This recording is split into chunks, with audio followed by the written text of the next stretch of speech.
Welcome back, folks, to World of Warships Legends. I'm Soopa-Dave, and today we are going to talk about Montana, the legendary ship on our Build and Play series. And boy, do I love this ship. I did not get this one right away. I actually went with the normal route that everybody does. I did Shimakaze, Yamato, and Alaska. Now, a lot of people will choose whatever cruiser they like, but Shima and Yamato are the first ones out the door. And boy, should I have done Montana. This is actually my favorite legendary ship, guys. I was uh, I was a little surprised by how much I love this ship. So because this guide is newer and Ohio is out, I am going to do a little bit of comparisons to Ohio with this ship because they are similar in a lot of ways. The main difference being instead of 16-inch guns that Montana has, Ohio has 18-inch guns. Um, the upsides to it versus Ohio, uh, more guns. So if you get some good penetration, it's and you know your armor, you're gonna do a ton of damage. Unlike Ohio, Ohio is more of a point and shoot battleship, just like Yamato. You don't have to really know the armor. You can just basically you shoot them big guns and you're doing damage somewhere. Montana, a little bit more advanced on where you kind of want to pay attention to where you're shooting more on these ships. And unlike the Ohio, this thing doesn't overpen cruisers as bad as Ohio. Um, so, with that being said, I actually like this ship more than Ohio, and uh, I might be on the opposite side of that, what most people would say, but I absolutely love Montana. This is, having played it now, this is my new favorite legendary ship, hands down. Um, so let's get started with the build, guys. Azure Lane, New Jersey here. Now, I use New Jersey for all my American battleships. So, what I would normally do instead of Scharnhorst here, if I was only going to build this for Montana, is I probably would take another little bit of reload or some other perk that you feel comfortable with. Montana has amazing accuracy. You don't need Scharnhorst on here. I just use it for all my American battleship builds. And to be honest, I'm an accuracy player. It's the most important thing to my playstyle and what I prefer. So in order for me to give up accuracy anyway, you got to do it for my cold dead hands. uh, for New Jersey, the perks we are using, obviously we're using D. Revell as well for reload because on American battleships, he is critical to have almost on every ship, American battleship. You could actually, I'll explain that here in a minute. There's other commander options as well. But flammable cannoneer, gyrating drill bits, firefighter, and don't you love it? And fight fire with fire is our skills. Now, because this reload is very close to 20 seconds or 30 seconds, if you're a person like me that likes to get two shots off in a spotter plane and you don't quite have it, you could take on second thought. I don't necessarily recommend it, but it is an option if that's what you're into. Um, Also, there is other builds with this. You could do Colorado. This thing has enough accuracy to do the very meme Colorado build to get that reload down really quick, so you're shooting every 20 or so seconds. I just don't like giving up accuracy, but Colorado is uh, a very functional build with Montana because of the accuracy that it does have. Also, if you don't have these commanders, don't worry. You know, Sims will work absolutely wonderful here. In fact, you even get a little bit more accuracy on Sims. I would be doing D Revell as well, but like I said, I use New Jersey for everything. But flammable cannoneer, gyrating boats, marksmanship, reaching out XXL, and fight fire with fire is what I would choose. So with this ship, we'll go into our upgrades. Let's do our mods first. Mod 1, main battery traverse speed. You could do AA, but it's got really solid AA. So, getting your guns turned a little bit quicker, could be very handy. Steering gears mod 2 for your slot 2. 100% I would take this. Normally I would say you could take what you want here, whatever fits your play style. You almost have to do steering gears, especially if you're aggressive like I am. Um, you have to. The turning on this ship, and particularly rudder shift and turning circle, in in general is awful on this ship. It's the one downside. For the third mod, you could take concealment mod 1. That's what I always do because you're going to get shot at a lot on this ship. And for the last slot, this is an interesting one, and I wouldn't normally recommend it. I always, on American battleships, always take artillery plotting room 2. And you can upgrade it like I did to Epic and eventually Legendary. But you have an option on this ship to actually take the main battery reload, and it wouldn't be a terrible one if that's what you choose to do. So let's go to loadout. We have 3 heals. It's really good, really solid heals. Not as good as Ohio, but still very good. And you do get 6 spotter planes. I would not take catapult or the secondary unless you're going to do the catapult fighter with Arthas, which you could do. It's kind of a funny build, but with that being said, too, you can put your camo on it. I just have the shadow on because this ship looks amazing in full black. For health, you have 8,600 or 86,000. Artillery. Your guns are the 16-inch Mark 7s. So what does that mean? Well, Mark 7s is the later versions of them, so they're less lobby and have more armor penetration. Compared to like in Alabama, which are a little bit lobby, or a Constellation, which is the same, I believe, as West Virginia. Yeah, they're ultra lobby. With that being said, these guns are very accurate. Even shooting destroyers, you're going to hit destroyers with this thing at range. Reload time 28 seconds. You're very close to that 30 seconds for your spotter plane. That's why I said you could take one of them reload options if yours isn't quite there. AP shell damage is 14,000. I wouldn't even worry about the HE because I can assure you I probably will never use HE in this ship. Even shooting at destroyers, your over pen damage with AP is going to be almost the same as what it is with HE, to be honest, for the most part. It's going to be respectable.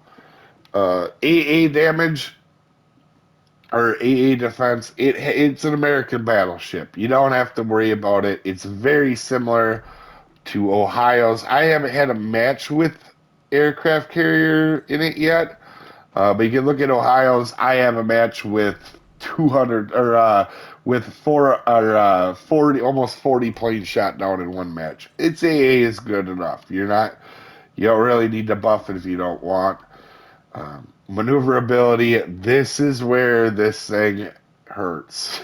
She's not a particularly fast ship. Now, when you see 27 knots, you're thinking, oh, that's not that slow.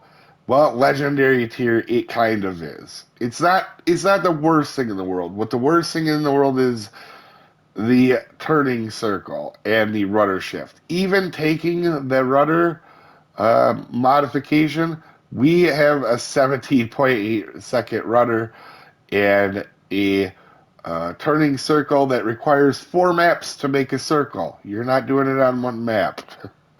My point is, you don't want to be caught making big turns in this thing because you want to put yourself in good positions where you're not going to be having to turn because you're going to be turning for about 3 years. Concealment 13.8. Listen, it's a battleship. You're not going to sneak up on a dead moose. All right. So statistics, you can see, 6 matches played, and I love this thing. The first match, I was being a little too conservative with it. Normally, I'm over aggressive when I get a ship, In the first match, I didn't even get to see the fight because it was over by the time I got there. And that's a true story. It's a real slow thing. I think I actually did like 10,000 damage. Uh, that being said, every other fight has been amazing in this ship. Uh, Another interesting thing is battle survived in the main gun accuracy. For as much as I shoot with this, with Montana, how much I've shot at destroyers, that's a very deceiving number at 40. This definitely, if I don't take crazy shots at destroyers all the time at like 13, 14 kilometers, I'm sure this main gun accuracy would be over 50%. Best accuracy I feel in the 6 games I played on any battleship in the game. I don't know how close it is to that actually being the thing, the number, but it is very accurate considering it's a 12 gun ship. Normally, them are less accurate. You can see potential damage right around 1 million. That's actually kind of under my average in a battleship. That will go up with time. But base XP at 1800, solid, average damage 122. That will probably go up on this ship because outside of that first game, it's been solid, and this ship is super consistent. Armor, very unique armor on this ship, and I'm going to explain why here. Uh, I had heard a lot of people complain about this thing not having much armor. It does have armor, guys. In fact, I actually think this might be. You see that purple belt there? I think that might be the highest belt in the entire game. I could be wrong, but I do believe it is. I'm not 100% sure on that.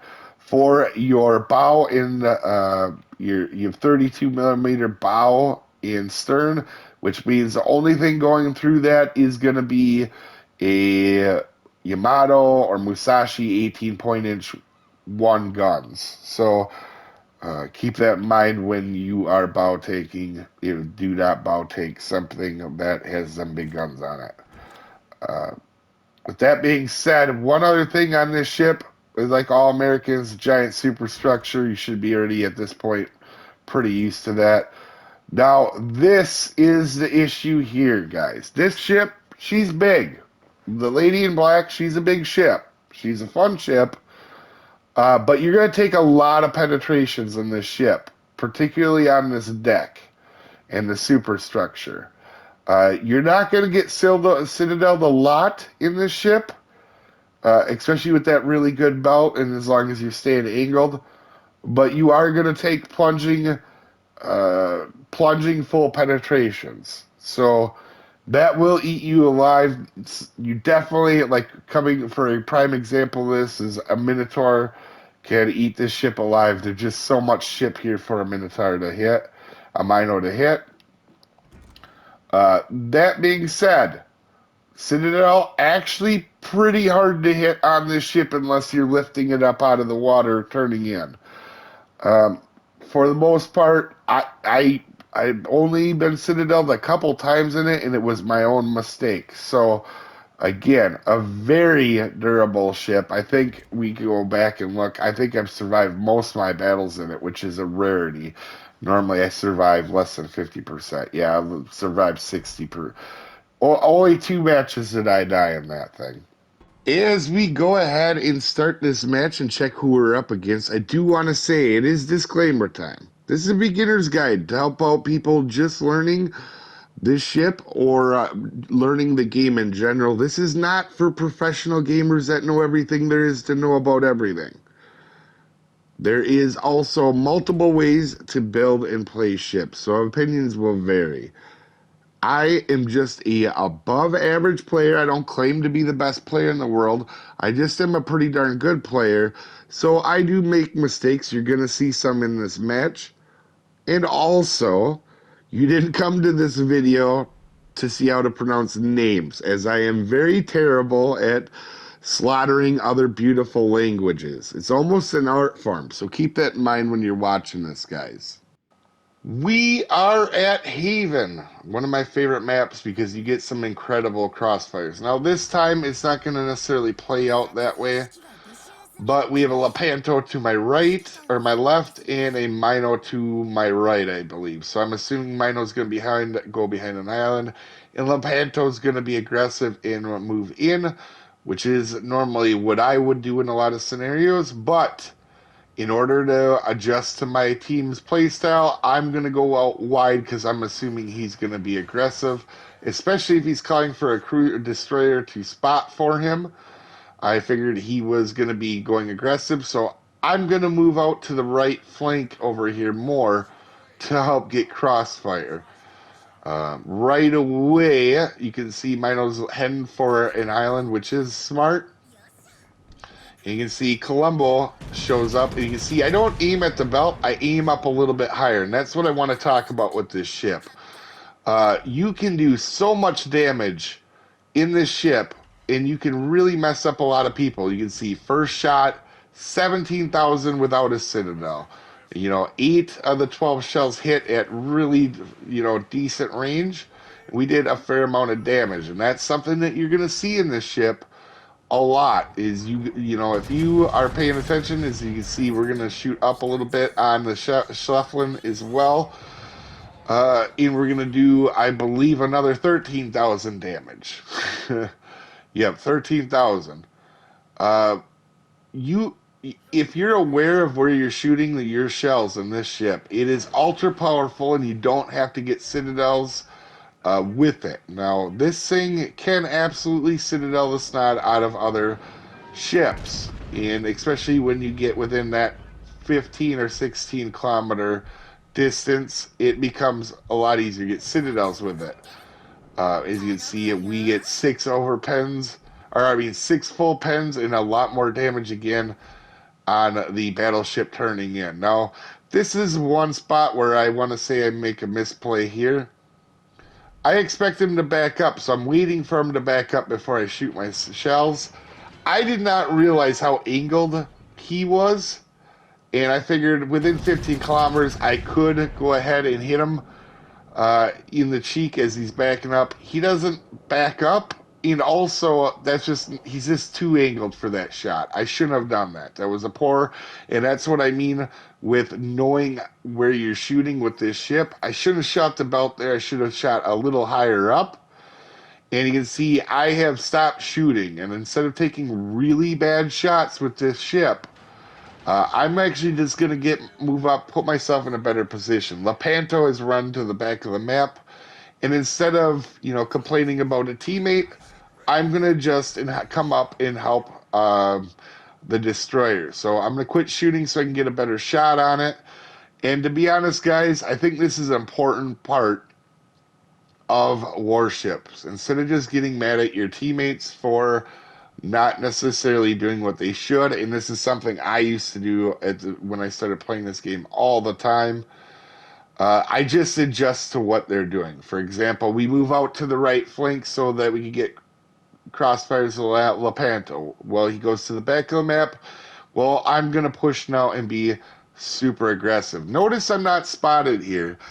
So that tells me there's not a destroyer out here in front of me real close anyways. So that allows me to get into a better position, and people tend to forget about you when you're not spotted. So as you can see here is a cruiser that is not paying attention. His guns are fired the other way. So I actually go ahead and,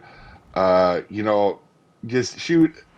I only hit him with 2 shells. I got real unlucky with dispersion there, but we almost killed him with 2 shells.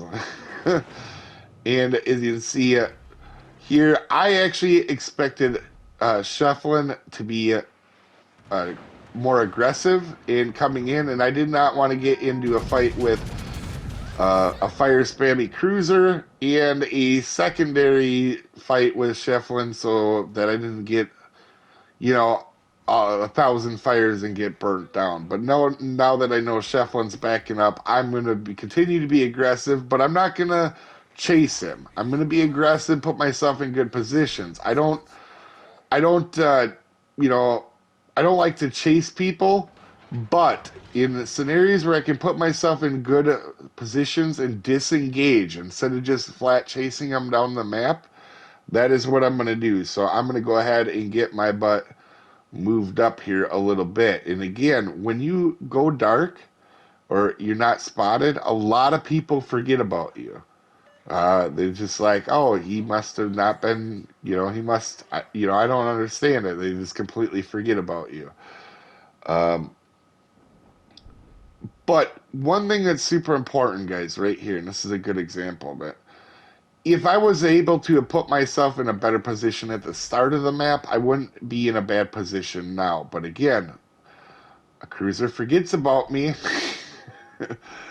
and just comes straight up. The gun's pointed the other way, and you can see even at it's like 17 kilometers, that's a decent salvo. And we are absolutely going to destroy the Mino. Now, we only get 6 out of the 12 shells to hit, but that's only because he died. He probably was going to get a lot more shells put on him if he didn't die before that. So we almost stab struck him, but again, someone else finishes him off. That's going to be a theme in this match in its entirety. But you can see, again, Shefflin even forgot about me as well. And you can see we're going to go ahead and hit him again. And you can see with only 2 citadels, we're at almost 100,000 damage, 130,000 damage. And that's just decent shots. You can see I'll auto aim and then I'll adjust on it. And for example, right there, you can see me come up just a little bit to get to side plating. And you can see on Shefflin right here, this is a good example how much damage this actually does to him. Was that 20-some thousand damage around, and we get rid of him. Again, you don't have to do citadels. You just pick good places within the armor to shoot with this thing. You don't want to be just trying to shoot belt all the time with this ship on at distance. Now, at cruisers, you can hit them anywhere, but on a battleship, it's smarter to aim for superstructure or side plating to get them good full penetrations early on. You can see I am spotted, and you can see where the destroyer is. I want to be very clear there. I turned in because I was not spotted earlier, and you can see all the damage we're doing to this guy, even with AP, and that's why I said earlier, you don't need to switch to AP. But I assumed he was there, and you saw me turn in to not take torpedoes. And the reason that was is because earlier in the match, I wasn't spotted. I was able to disengage and go dark.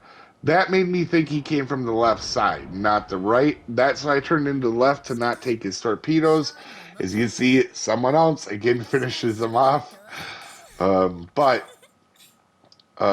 Again, really a fair amount of help on getting rid of that destroyer. I think we did a very large chunk of that destroyer's health.